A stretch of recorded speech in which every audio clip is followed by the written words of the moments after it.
தசகம் 87. குசேலன் வரலாறு. குசேலன் என்ற அந்தணன் சாந்தீபனி முனிவரின் ஆசிரமத்தில் உன்னோடு கல்வி கற்ற தோழன். அமைதியை இயல்பாகவே கொண்டவன். இல்லறத்தை ஏற்றவன்.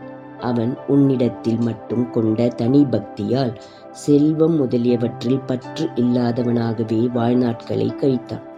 அந்த குசேலனின் மனைவியும் அவனைப் போலவே நற்குணங்கள் படைத்தவளாயினும் அவனைப் போல சித்தத்தை அடக்க இயலாதவள். அதனால் ஒரு சமயம் அவள் குசேலனிடம் குடும்பம் நடத்த தேவையான பொருள் வேண்டி செல்வநாயகரும் உற்ற நண்பரும் திருவின் நாயகருமான கிருஷ்ணனை ஏன் நாடக்கூடாது என்று வினவினார். அந்த குசேலன் பசியால் வருந்திய மனைவி இவ்வாறு கூறியதை கேட்டான். செருக்கினை உண்டாக்க கூடிய செல்வத்தில் வெறுப்பு உள்ளவனாயிருந்தாலும் உன்னை காண வேண்டும் என்ற விருப்பத்தால் அப்பொழுதே தன் ஆடையின் தலைப்பில் காணிக்கையாக அவளை முடிந்து கொண்டு துவாரகையை அடைந்தான். அந்த குசேலன் வியக்கத்தக்க உன் நகரத்தை அடைந்தான். அதில் பல வீடுகளுக்கு நடுவில் உயர்ந்ததான ருக்மணியின் வீட்டில் பிரவேசித்து வைகுண்டத்தையே அடைந்தவன் போல் பேரின்பத்தை பெற்றான்.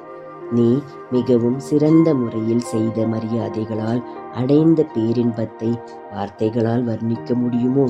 நீ அவனை நன்றாக வரவேற்று உபசரித்தாய். உன் மனைவி ருக்மணி அவனுக்கு விசிறியால் விசிறினான். நீ அவர் கையை பிடித்து கொண்டு பால்ய கால கதையை பேசினான்.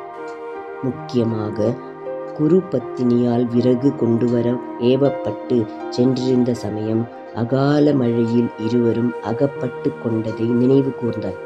பிறகு அந்த குசேலன் தான் கொண்டு வந்திருந்த அவளை எப்படி கொடுப்பது என்று வெட்கப்பட்டு மறைத்து வைத்து கொண்டிருந்தான்.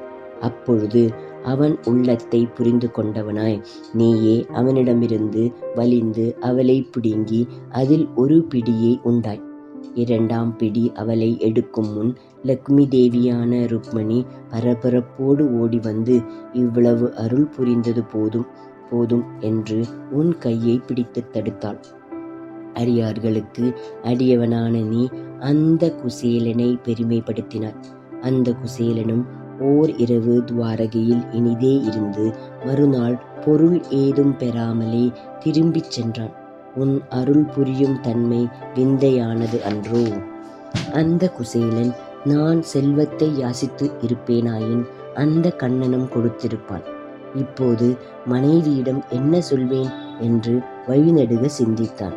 ஆனால் அடுத்த வினாடியே உன் திருமொழியிலும் புன்னகையிலும் மனம் ஒன்றியவனாய் சென்று கொண்டிருந்தவன் தனது இருப்பிடத்தை அடையும் போது இரத்தினங்கள் ஒளி வீசிக் கொண்டிருந்த ஓர் மாளிகையை கண்டான்.